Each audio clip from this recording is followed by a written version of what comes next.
Louvado seja nosso Senhor Jesus Cristo, para sempre seja louvado, e sua mãe Maria Santíssima. Queridos, nós estamos aqui retornando com o tema Concílio Vaticano II.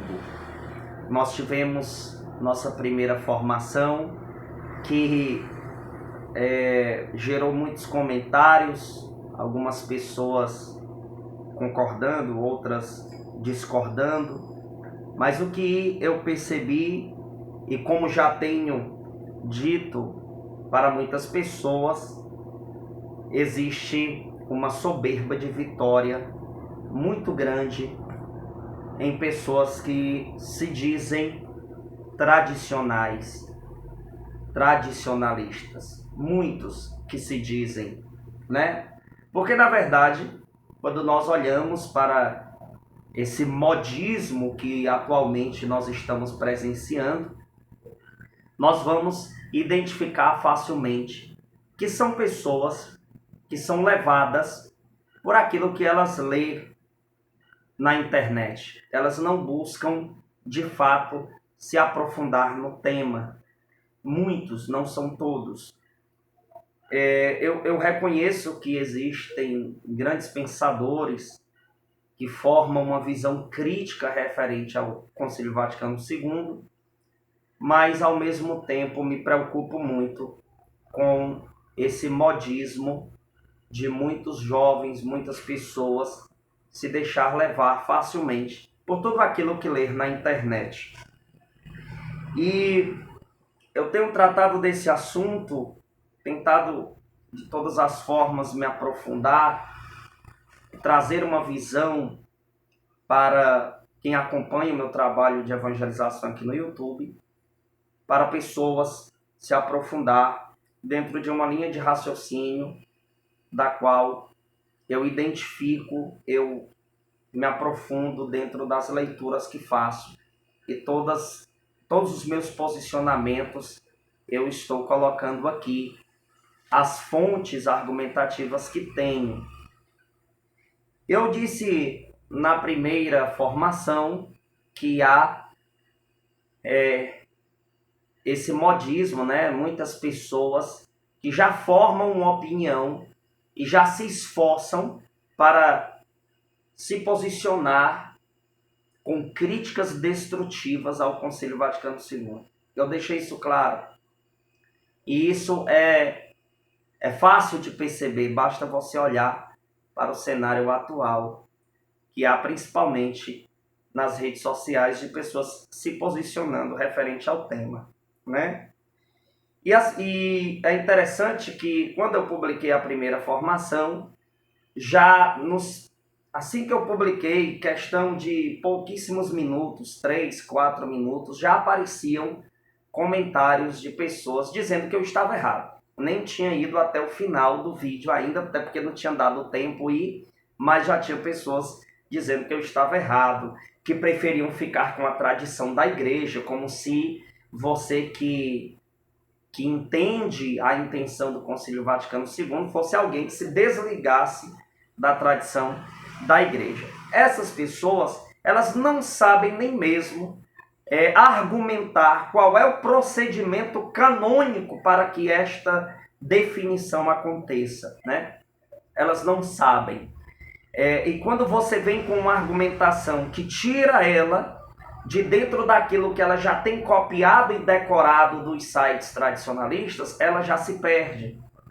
Então, na verdade a minha intenção aqui nem é ofender essas pessoas e nem muito menos gerar aqui um tipo de desafio e etc. Não, mas eu estou colocando aqui, certo, argumentações referente ao Concílio Vaticano II e abro, lógico, aí espaço para quem quiser formar uma crítica ao posicionamento que eu estou tendo aqui. Não digo nem meu posicionamento, porque eu estou indo nas fontes. Eu estou mostrando aqui de onde tiro os meus argumentos. Na verdade, quando você tem um fundamento, esse modo de falar meus argumentos, ele está dentro daquilo que eu estou indo, né, nas fontes que eu estou buscando. Amém? Aqui no Catecismo da Igreja Católica, catecismo este que é rejeitado por muitos desses que se dizem tradicionais, né, desses movimentos tradicionalistas, este catecismo no número 9, logo no começo, né, no prólogo, diz que o ministério da catequese aure energias sempre novas nos concílios, né? Aure energias sempre novas nos concílios. Quando um tradicionalista ele vê isso, e quando ele escuta essas palavras, por exemplo, a palavra modernidade, a palavra energias sempre novas, ele já pega isso e interpreta como modernismo. Ele já define isso como modernismo, né? Se você fala, isso é típico no meio tradicionalista, você vê o Papa às vezes fala uma frase e eles fazem questão de jogar uma negatividade em cima daquilo. Eles interpretam da pior maneira. Se o Papa, por exemplo, eu já expliquei isso aqui, disser que nós cristãos devemos abraçar o mundo, eles interpretam que este abraçar é nos tornarmos mundanos e não abraçar para acolher, para tirá-los da perdição, né? Então eles lançam aí, certo, uma negatividade. Eles interpretam as frases da pior maneira possível e eles fogem, né? Eles não querem ter o esforço de analisar a intenção que há por detrás daquele ato, né, daquela atitude ou daquela frase que foi dita. Então aqui já no começo diz que o ministério da catequese aure energias sempre novas nos concílios.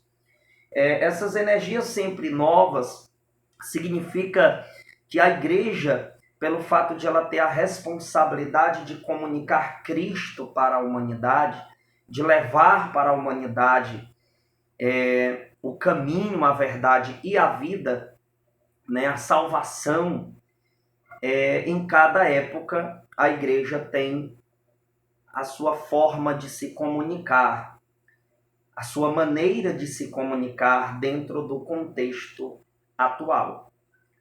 E isso, na visão crítica desses radicais tradicionais, eles dizem que esse tipo de linguagem já é modernismo, que não se pode falar em novas energias, porque eles já atribuem isso a diversas coisas, e daí eles começam aquele espírito dos fariseus de querer colocar, e assim também espírito protestante de querer colocar textos contra textos, acabando que gerando assim uma grande confusão na sociedade, né? Por exemplo, como eu já mencionei, se eles lerem lá que Paulo VI disse que a fumaça de Satanás adentrou no templo de Deus, eles leem isso e eles lançam em cima disso diversas interpretações, dizendo que esta fumaça é o movimento tal, é isso e isso que surgiu e etc e tal. Ora, podendo eu dizer que esta fumaça, então, significa os movimentos tradicionalistas?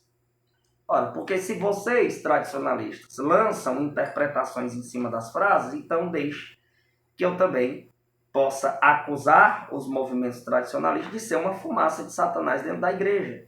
E quando eu falo movimentos tradicionalistas, são os movimentos que são rebeldes à Santa Igreja. Movimentos que são rebeldes ao Santo Padre. Então, se vocês podem ter interpretações diante disso, então quer dizer que eu tenho o direito de achar que esta fumaça de Satanás que adentrou no templo de Deus é os movimentos dos tradicionalistas radicais, né? Esses que só pensam em condenar o concílio, só pensam em bombardear a renovação carismática católica, por exemplo, e etc. Existe um texto que eu queria ler para vocês, um pequeno texto que eu encontrei, inclusive, em um site tradicionalista. Até me espantei por ter encontrado isso lá, mas eu vejo que é muito lógico. Lá tinha escrito assim: quem teria autoridade para declarar que tal ou qual heresia no Papa é formal? Olha só, isso é uma pergunta que nenhum dos tradicionalistas radicais aí, esses que se acham tão sábios do assunto, eles não respondem. Muitos nem sabem responder isso. Quem teria autoridade para declarar que tal ou qual heresia no Papa é formal? Resposta: ninguém, pois não há potestade na terra que ouse intimar o Papa a que renuncie, sob pena de excomunhão, ao seu ensinamento supostamente heterodoxo. Veja, quem é que tem esta autoridade? Eu acho interessante que alguns leigos que se dizem tão tradicionalistas, eles se comportam de um jeito que antes do Concílio Vaticano II eles eram proibidos de se comportar. Isso aí é uma grande hipocrisia, né? Segunda parte do texto que eu coloquei aqui foi: mesmo um simples leigo católico, para ser declarado formalmente herege, precisa manifestar pertinácia no erro. Se um teólogo católico escreve um livro no qual defende heresias, ele é intimado por um superior, bispo ou papa, a renunciar àquelas ideias publicamente, para não ser excomungado. Se ele se retratar, não se fala mais no assunto. Se se manter irredutível, será excomungado. Ou pelo menos deveria sê-lo. Porém, tratando-se do Papa, quem se atreveria a lhe exigir de forma autoritativa uma retratação pública? Isso é uma pergunta. Veja, porém, tratando-se do Papa, quem se atreveria? Veja como esses movimentos tradicionalistas, muitos, são atrevidos, porque eles querem dar ordem ao Papa. E aqui, olha só que interessante. Porém, tratando-se do Papa, ou seja, não é de qualquer pessoa, porque o Papa está sendo tratado como uma pessoa qualquer por muitos, porque já estão contaminados por uma visão anticlerical, e isso tem gerado um distúrbio em muitas pessoas. Eu digo porque eu fiz parte de dois grupos, que foram dois grupos que resultaram em um grande problema.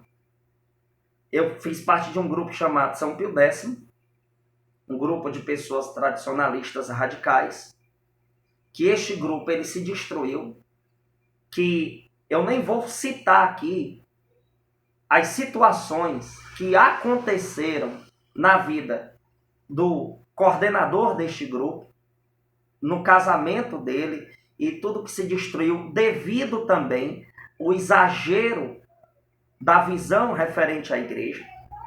Aconteceu situações horríveis e a maioria daqueles participantes daqueles grupos hoje não estão na igreja, estão perdidos. Ou seja, a consequência foi extremamente grave. E olhando para esta realidade, eu me assustava com a coisa, porque eles colocaram na minha cabeça que estava tudo perdido, que era uma crise tão grande ao ponto de você nem ir para a Santa Missa hoje em dia, porque aquilo não é missa e etc e tal, e aquela coisa toda, acabou que todo mundo se desviando. Participei de outro grupo que tinha por nome Grupo de Oração São José, que este grupo foi outro grupo extremamente destruído no decorrer do tempo, devido a estas visões referentes à Igreja do Concílio Vaticano II para cá. Então eu tenho presenciado que esses movimentos, em vez de darem mais frutos, eles estão corrompendo as pessoas. Uma grande parte estão se corrompendo, ao ponto de não terem mais nem mesmo comunhão com suas paróquias. E isso eu mencionei na primeira formação. Não estou dizendo que são todos que chegam a esse estado de desvio. mas muitos, e nós estamos presenciando, que virou diversão atacar o Papa, o Concílio, a renovação carismática, como se isso tudo fosse um videogame, um passatempo de internet. Voltando ao texto, porém, tratando-se do Papa, quem se atreveria a lhe exigir, de forma autoritativa, uma retratação pública? Um bispo? O colégio dos cardeais? Um concílio? Não, porque o Papa é superior ao bispo, ao concílio e aos cardeais. Um texto que eu encontrei na Montfort. Quem é tradicionalista sabe muito bem que movimento é este. Está aqui. Quem se atreveria a dar esta ordem ao Papa? Né? Um bispo? O colégio dos cardeais? Um concílio? Não, porque o Papa é superior ao bispo, ao concílio e aos cardeais. Que um Papa possa ensinar o erro, admite-se, mas não de maneira dogmática, isto é, como supremo doutor que, ensinando a toda a Igreja, com o poder das chaves, define algo de fé ou moral, e excomunga quem ouse defender a tese contrária. Veja só, ele pergunta, algum dia João 23, Paulo VI, João Paulo II, Bento XVI fizeram isso? A resposta que eles mesmos dão é não. Veja só. Nem o mau exemplo, nem o ensino explicitamente errado induzem automaticamente a perda de autoridade, direitos e privilégios do Papa. Um pai que ensina algo errado ao filho ou que cometa um pecado não perde a autoridade paterna, embora o filho tenha o direito e até o dever de recusar aquele ensino e resistir àquela ordem. Então, o que acontece hoje é que tem muito atrevido nas redes sociais se posicionando de um jeito que não poderia, sem entender qual é o real procedimento canônico para ter essas definições, esses decretos, essas conclusões. Queridos, e daí vem uma avalanche de acusações ao concílio, como se o Concílio Vaticano II fosse um concílio relativista, porque teve pastores protestantes lá dentro. Eu queria perguntar a quem tanto fala isso, qual foi o documento que foi feito pelos pastores protestantes? O fato de ter pastor protestante que participou do concílio, isso em nada pode cancelar ou ser motivo para o concílio ser desprezado.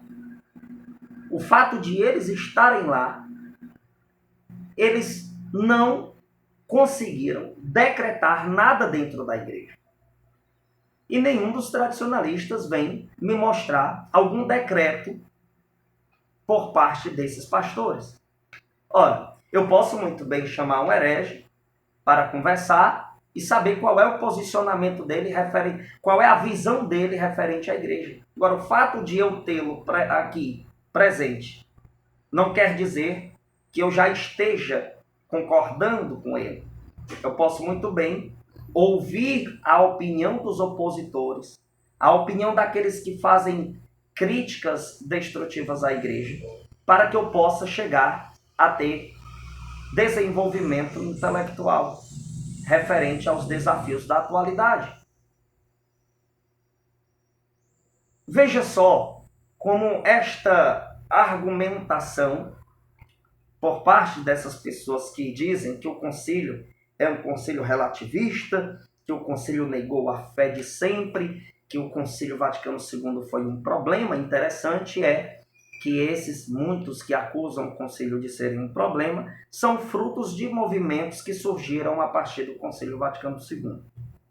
Mas, seguindo aqui a nossa formação, na Constituição Dogmática Lumen Gentium sobre a Igreja, no número 1, já diz uma coisa muito interessante.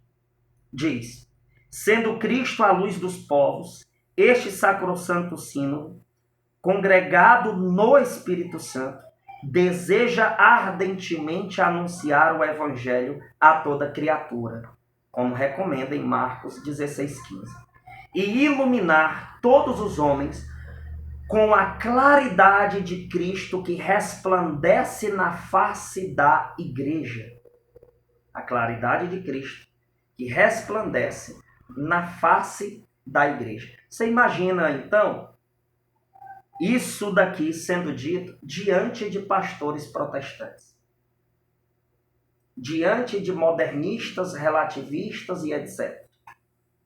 Veja que verdade belíssima. Antes de tudo, deixa eu dizer para vocês que, olha só, que a claridade de Cristo é que resplandece na face da Igreja. No número 2, vai dizer: estabeleceu congregar na Santa Igreja os que creem em Cristo. Veja só a essência desse posicionamento. O concílio, de forma clara, de forma direta, diz que é para que aqueles que creem em Cristo estarem na Santa Igreja. Que Santa Igreja é esta? A Igreja Católica Apostólica Romana. Isso é um relativismo, queridos? Veja, alguns pegam partes dos posicionamentos que ocorreram no concílio, isolam do contexto e começam a atacar o concílio. Mas olhando então com a ótica dessas partes também do documento, como é que o protestantismo e os adeptos a esse pensamento da teologia da libertação e etc., enxergam algo tão poderoso sendo dito como estabeleceu congregar na Santa Igreja os que creem em Cristo. Ou seja, todos aqueles que disserem que acreditam em Cristo devem estar na Igreja Católica. Essa parte é jogada fora por quem quer só criticar. É jogada fora por quem só quer estudar sobre o concílio para atacá-lo, para dizer que ele é relativista, para dizer que o Concílio Vaticano II não prestou, que deveria ser cancelado, ser reformulado por completo, que o Concílio Vaticano II foi um grande problema. E essas pessoas não param para pensar que na época que o concílio começou, já acontecia uma grande crise mundial vinda desde o início do protestantismo. Já vinha acontecendo uma situação altamente delicada na Europa e no mundo inteiro. Mas não, é mais fácil eu jogar tudo na conta do Concílio Vaticano II. É mais fácil eu condenar só o Concílio Vaticano. Não, antes do concílio era tudo mar de rosas na mente de muitos por aí. Era tudo mar de rosas. Nunca teve uma crise como esta, e etc e tal, e pronto. Vou jogar tudo na conta do concílio. Enquanto que você, muitas das vezes, que se deixa levar por esses argumentos, você despreza aquilo que já estava acontecendo antes do concílio para cá.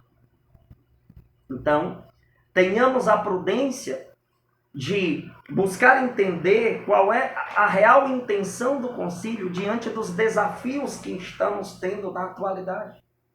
E mesmo com todos esses desafios, toda essa afronta que há no mundo inteiro, um documento do Concílio Vaticano II diz que é para todos aqueles que creem em Cristo estarem na Santa Igreja. Nós temos o Catecismo da Igreja Católica, no número 181, que diz assim: Ninguém pode ter a Deus por pai que não tenha a igreja por mãe. Isso é um relativismo? Eu pergunto aos que tanto atacam o concílio, por que isso não foi retirado de dentro do catecismo? Por que isso não foi banido das comunicações da igreja com o povo? Por que isso foi colocado aqui dessa maneira? Já que o concílio é um problema relativista que fez a vontade dos protestantes, será mesmo que isso aconteceu? A igreja dizendo que quem acredita em Jesus tem que estar na Santa Igreja? Isso é relativismo para vocês? Será que não conseguem perceber qual foi a intenção e a estratégia do concílio para poder puxar as pessoas para a verdadeira comunhão? O catecismo da igreja, isso, o catecismo atual da igreja, que vocês, muitos, acusam de modernista, relativista e etc., está dizendo, eu anotei aqui, está aqui, ó, está dizendo, está aqui dentro, que ninguém pode ter a Deus por pai que não tenha a igreja por mãe. E agora? Catecismo da Igreja número 85.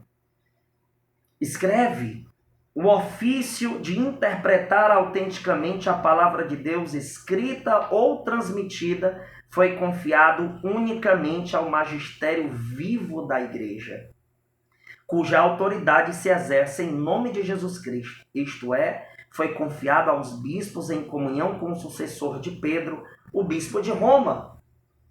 É esse o relativismo que você diz que existe? De dizer que a interpretação autêntica da palavra de Deus, escrita ou transmitida, foi confiada unicamente ao magistério vivo da igreja. Veja só. Imagine, então, aqueles pastores que vocês tanto mencionam, né? Que tantos tradicionalistas mencionam que estavam no concílio, depois lê isso no catecismo da igreja. Que o ofício de interpretar autenticamente a palavra de Deus escrita ou transmitida foi confiado unicamente ao magistério vivo da igreja. Queridos, existem várias acusações contra o concílio. Várias. E em meio a essas tantas acusações, existem aqueles que têm o prazer de atacar a Santa Igreja, atacar o Santo Padre e desenvolver cada vez mais uma visão anticlerical. Alguns criticam fortemente porque a Igreja ela tentou identificar o que há de partículas de verdade em muitas expressões religiosas e etc. Mas eles não lembram que Santo Ambrósio disse que toda verdade dita por quem quer que seja é do Espírito Santo. Então existem verdades que saem da boca de um protestante, isso é fato. Agora, o fato de eu dizer que uma verdade dita, seja lá por quem for, pertence ao Espírito Santo, não quer dizer que eu esteja afirmando que tudo daquela denominação que se diz cristã é do Espírito Santo. Existem partículas da verdade nessa busca do homem a Deus, nessa busca do homem à verdade.